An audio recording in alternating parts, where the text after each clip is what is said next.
Thank you. Thank you. I am very, very honored to have this opportunity to stand once again in honor and in remembrance of my sunken shipmates and fallen comrades.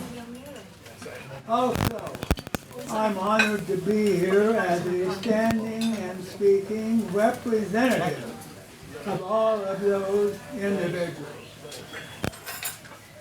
I was a 17-year-old sailor trying to be the very, very best, most dedicated military man that I could possibly be. And as such, I was assigned the 0800 to 1200 security watch at Aerial Patrol Squadron VP 23's hangar, Building 54, located on the harbor inlet end of Naval Air Station Port Island, right in the center of Pearl Harbor, the bullseye of Pearl Harbor. The very first bomb to fall at Pearl Harbor itself sent bomb fragments, explosion debris, and window glass crashing into the back of my head, ears, neck, and onto my shoulders. Believe you me, folks, something like that can kind of spoil your best laid plans for the day. You know what I mean? It took me a little while to get my train of thoughts back together, but when I did, I'm thinking it's one of our friendly air group pilots hot dogging crashed. I'm going to go down and see if I could be of some help. When I got on the lower level, let myself out through the narrow opening left at the unclosed end of that big rolling steel hangar door, the sound of another aircraft. Although I looked up, and although it wasn't fully daylight yet, I could make out the outline of this airplane in a very steep power dive, and I'm seeing what's looking like blinking or flashing lights on the front, hearing strange popping, buzzing, and whizzing sounds all about me, but I don't recognize either of them for what they were. Later I was told that what I thought were blinking or flashing lights was actually machine gun muzzle flashes, and those popping, buzzing, and whizzing sounds that I was hearing were those machine gun bullets passing through the fuselage or the wing area of that twin-engine patrol bomber that was parked right near to where I was standing, then ricocheting off the concrete apron on which it was parked, or off the steel hangar door right behind it. But since I didn't recognize them for what they were, I didn't consider them any danger to me. My interest, my concern was with a big old bomb hanging there on the bottom of the fuselage between the fixed landing gear on that old Val Die bomber. Suddenly that bomb released, it wobbled as it began to fall, and that airplane began to pull out of its dive.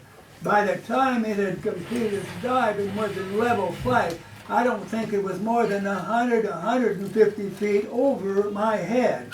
It's then that I first saw and recognized that big round red insignia there on the bottom of the wing.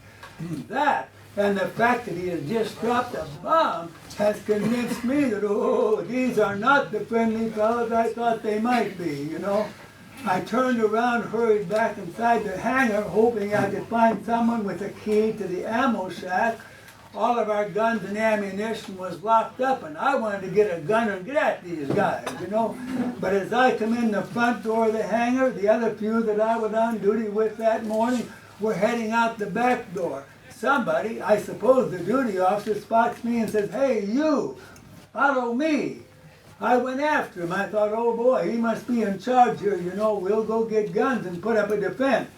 But I would soon be very, very disappointed, because when he went out the back door of Building 54, instead of turning to his right and leading everybody down to the ammo shack to get guns and ammunition and put up a defense, instead he turned the other way and went out, jumped into an unfilled construction ditch. Everybody followed, jumped in after him. Since I'm coming in the front door, when they're going out the back door, I'm about the last guy into that ditch. I hit the bottom of that ditch, got myself stabilized, looked up. I'm looking right at a guy there in his white uniform. The work uniform was those blue dungaree trousers and a blue chambray work shirt. But he was in his dress white uniform as though he was going into Honolulu, going to church or something. Never did find out why he was in his white uniform, but I'm so thankful that he was, because there on the left sleeve of that uniform was a petty officer's rating badge. And I recognized the winged round cannonball, the insignia of an aviation ordnanceman. Are you the duty ordnanceman? Yeah. You got a key for the ammo shack? Yeah. Well, let's go get guns and ammunition and shoot these blankety blanks, you know. So I had much more than hit the bottom of that ditch, and I and that ordnanceman were on our way up out of the ditch. Somebody, I suppose the duty officer, calls out, "Get back in the ditch. Get back in the ditch." I don't want to be in that damn ditch. We're military men. We should be putting up a defense. We shouldn't be here in this ditch. Besides, I know this is the beginning of that war that they've been talking about and we've been preparing for. And I'm from a proud family, and I damn well know that if I'm going to lose my life in this battle or any other battle of this war, I would want my family and my country to know that I died fighting, not hiding. We continued to fight that ditch, started to run for the ammo shack. Then I heard the most unexpected military command directed at myself and that ordnanceman that I thought I would ever hear, especially in the, we weren't running from the action, we were running to get into the action. Anyway, somebody, again I suppose the duty officer, calls out, shouts, "Get back in the ditch or I'll put you on report for disobeying a direct order." Hell's bells. Talk about being between a rock and a hard spot.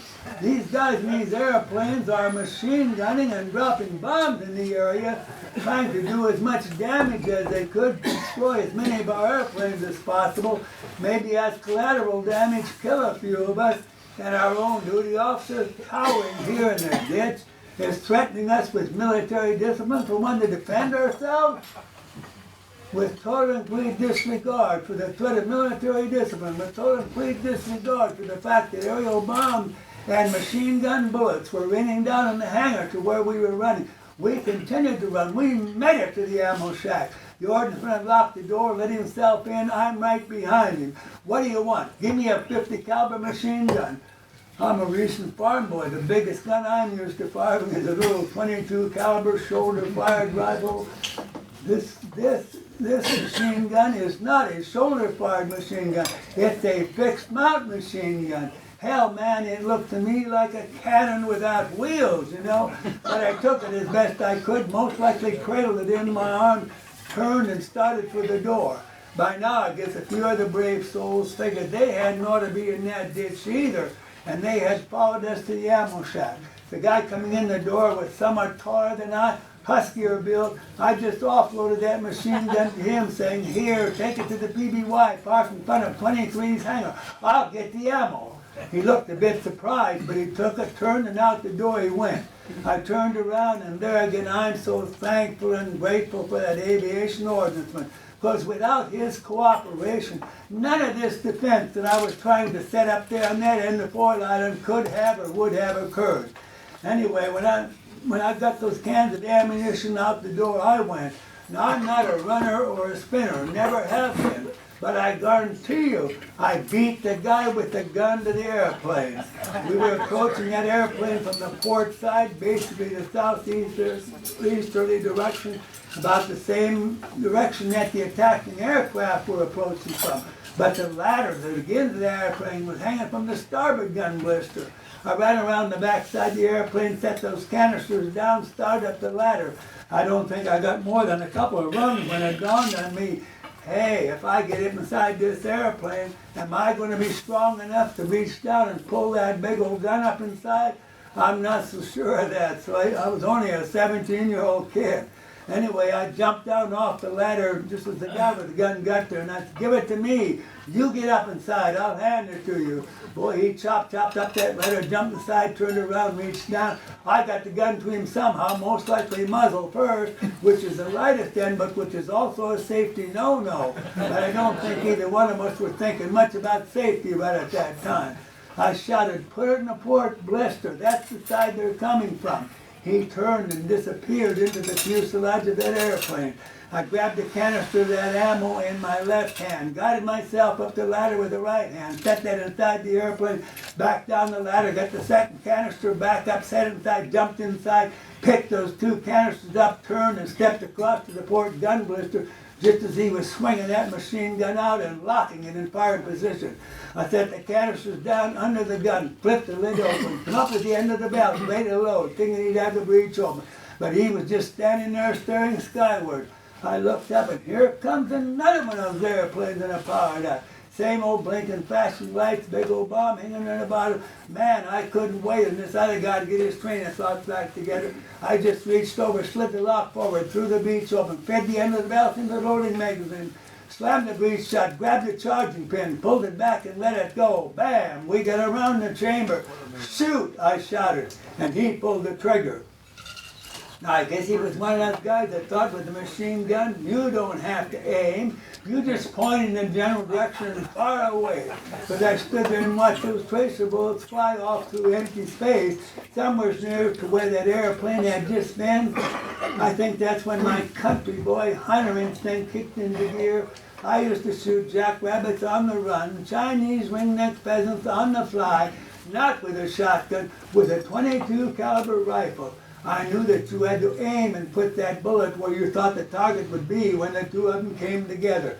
Back there in the prairie pothole part of Minnesota, thank you, where I was born, where I was raised on a farm, you became a hunter and a gatherer real early in life. And you also better become a good shot, because being a good shot would oftentimes mean the difference of whether you would or would not have food on the table. I shouted, let me get the next one. He let that gun down, stepped aside. I grabbed it, brought it back up to firing position. Just as I did, here comes another one of those airplanes in that power dive. Same old blinking flashing lights. Man, I got a bead and a lead. A bead and a lead. And I pulled the trigger, and I continued to fire in that airplane all the while it came down, completed its power dive, pulled down to the level flight path just overhead. I watched those tracer bullets fly through the air, and it looked like every one of them went right into that round opening on front of that old air-cooled radial engine dive bomber, then stitched the sticks right down the bottom of the fuselage. Now, some of you know and remember that following each one of those tracer bullets, there were 4 regular bullets. Another tracer, 4 more regular bullets. So I know here and I know here that I did some damage to that aircraft. But you're not going to be watching him because he's going away. He's no longer a threat. If you want to survive, you damn well better be looking for the next one that's coming at you. And, bring that gun down. I don't see any more in a power diving position. But there's one out over the channel, maybe 2 city blocks away, well within the range of a .50 caliber machine gun. He's not in a power dive, but a steep banking and descending left turn as though he's lining up to make another machine gun run on the area. Because he's in that banking turn, I can see the cockpit. It's about 6 or 8 feet behind the front of that airplane. I figure at that distance and at that speed, if I use the front of that airplane as my aiming point, I'm going to get some rounds into the fuselage, maybe even into the cockpit. And believe you me, folks, if you can get a couple of .50 caliber slugs bouncing around inside that cockpit with that pilot, you're damn sure going to give him something else to think about besides coming back and machine gunning your area at the same time. I maintained that lead and squeezed the trigger. Brrr. I don't think I got off more than maybe 6, 8 dozen rounds at the most. But I saw at least 2 of those tracer bullets seem to disappear into the fuselage of that airplane just forward of the cockpit. And when they did, that airplane did an abrupt rolling right turn and was gone from my field of fire.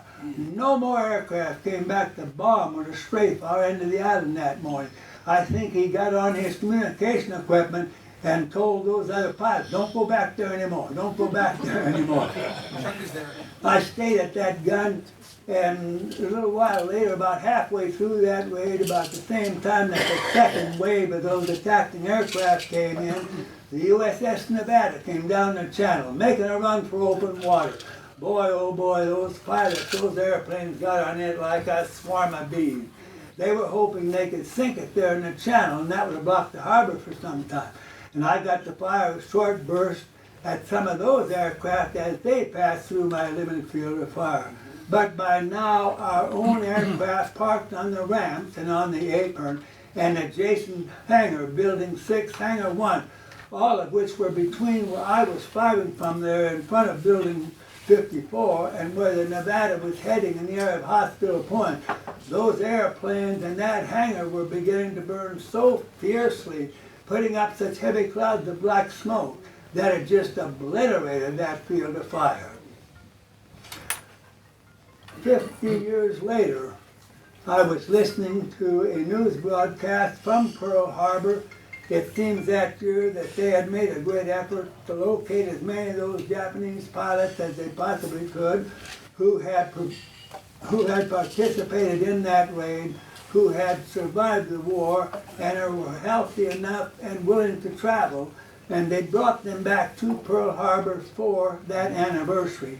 They didn't let them go aboard the Arizona on the 7th because there would be too many survivors there. But they took them aboard early on the 8th when none of the survivors were around. Anyway, as I look back on that event, you know, there's very few of us still surviving. I think there's 2 others that I know of here in the Bay Area. I get myself a little confused. Anyway, 10 years later, when they're doing that, and sometime later, my wife asked me, what was it like to go back to the scene of that terrible, terrible battle? You know, and I had never, ever thought of it before because I got out of the Navy in 47, and I went about trying to make another life for myself and any family that I might have or what might happen. But once she asked me, those thoughts came rushing back into my head like crazy, you know, and I thought, well, okay. I went back to Pearl Harbor in, I forget whenever it was, but anyway, it's the only time I've ever been back there. But when I was standing there at the Arizona Memorial, I made a solemn promise to all of those individuals that someday I would do something to try to bring to them the well-deserved honor and continued remembrance that they so rightfully deserve. And for me, it usually works better.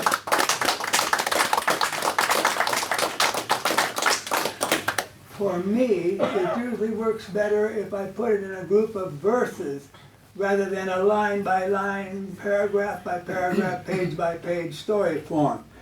This is what I came up with. I'm going to share it with you. And those of you who have been to Pearl Harbor, listen carefully. See if it reminds you of what you saw and what you most likely felt while you were there at those memorials. Those of you who maybe have not yet gone there, I would encourage you to go at your earliest possible opportunity. And while you're there at those events, see if it reminds you of what we talked about here today. I've called it a tour of remembrance.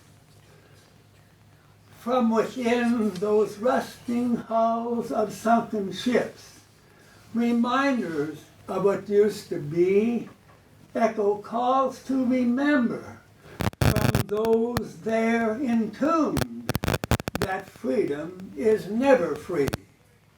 For those who answer duty's call, in the air, on land, or at sea, where liberties and freedoms come under threat, that's where you choose to be. You've all gave some, and some gave all, those liberties and freedoms to save, but those valued treasures can only remain if protected by the gallant and the brave. The bombs blast, the cannons roar, the sights and sounds of battle, the cries of the wounded, the sighs of the dying, amid bursts of machine guns rattle. The fires, flames, the burning airplanes, the sight of sinking ships with death raining from the skies right before our eyes. How could we ever forget? Some man guns put up a fight, a victory hoped to gain. We stood our ground, then many with their ships went down, and down there they shall forever remain. Those shipmates and buddies, forever they're lost, never to breathe air again, must always be honored and forever remembered, or their sacrifices will have been in vain. Some saw it all, got in love, the few in our own way, and for those who did and still survive, it's like only yesterday. We've grown old, tried to move on, things we've tried to forget, but try as we will, those memories linger still, and for some, it's not over yet. Our seasons pass, the time draws near, the last survivor will have faded from sight. Then comes each following 7th of December. Will there always be those who will care enough not only to remember, but to remember and then go to East Bay, Cal State, East Bay campus on that night and light the light. Now the light I'm talking about is that beacon at top Mount Diablo that we light every year for that, and I am so thankful that the executive director of Save Mount Diablo suggests that we light it also on Memorial Day and on Veterans Day. So watch on those days, because that light burns for you, each and every one of you.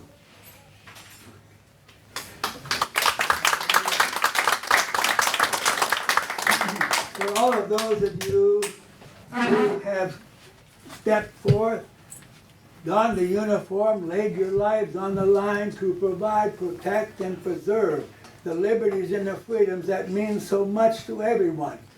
This is a little request that we ask in return. When our journey here has ended and you've laid us down to rest, know that we valued your love and your friendship. Did I do this before? They have been the very best. Don't let sorrow cloud your pathways. Cheerfully greet each coming dawn, joyful for all that we have shared. Life must go on. Don't send us loads of flowers or stand by our grave and cry. Come see us while we're living. Don't wait until we die. And someday in the great hereafter, who knows just where or when, we'll be missing you much, and we'll be waiting until we meet again. Your life must go on. For those of you who are looking for a very, very easy way to honor and to remember all those who have stepped forward, like I say, donned the uniform, laid their lives on the line to provide and protect that. If you will find yourselves a vantage point sometime between sunset on each December 7th, sunrise on the 8th, find yourselves a vantage point from where you can see the top of Mount Diablo. If you will stand and watch that beacon as it rotates and sends its newer, broader, and brighter beam of remembrance out across all the valleys below, then if you will put yourselves in the right frame of mind, and if you will listen, not only with your ears, but with grateful hearts and respectful minds, then all of those individuals will communicate with you. They will do so in unison, as if with one voice, and their message, their plea, will always be the same. Remember us. Remember us. We gave our lives while in service to you. Thank you. Thank you so much.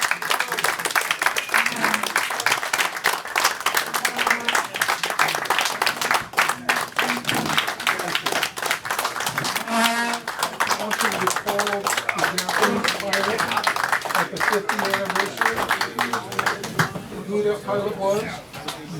Who the pilot was? The Japanese pilot. At the you didn't know him, but he explained what happened on that day when he veered off. Yeah. You mention that. Did you mention that again? I haven't got that information. Chuck shared with me that at that 50th anniversary, the Japanese pilot was interviewed and said he was struck and veered off. Well, he was surprised. Well, he was surprised how fast that they recovered. they recovered. Yeah, and So we can't prove it, but every indication is from the two stories is that was the pilot that he put the ammo into the cockpit. Yes. And then one more thing is, Chuck talks about the lighting of the beacon on December 7th. There's also a flyby that's done on that day. And I'll cover that. Chuck, 50 years after 41 is 91. And I know that I meant what are known as the Unabomber Kai. Those are the Japanese naval pilots who survived World War II. And they did come to the States. And they did stay in the Nico, I think, hotel in LA. I drove down and joined a man and went there. I took a bunch of models of the Zeros and the Zeeks and so forth and had them on the tables. They're beautifully carved in the Philippines, and they bought a few of them. But then they went down, they went to a Dodgers baseball game, because the Japanese love baseball. They went down to visit the Midway in San Diego, and over the Midway, a Zero chased by a Hellcat performed while they were there. And I have a couple of tokens of them at home, but excuse me. I cannot speak the words to what you just did. really, Without a teleprompter. And I don't need to say more about that, do I? For you to have a memory and the stamina, with impaired hearing, to be able to do what you do every time I've heard you speak, is just, you're blessed. incredible. You're not only alive, and you've blessed us. Thank you.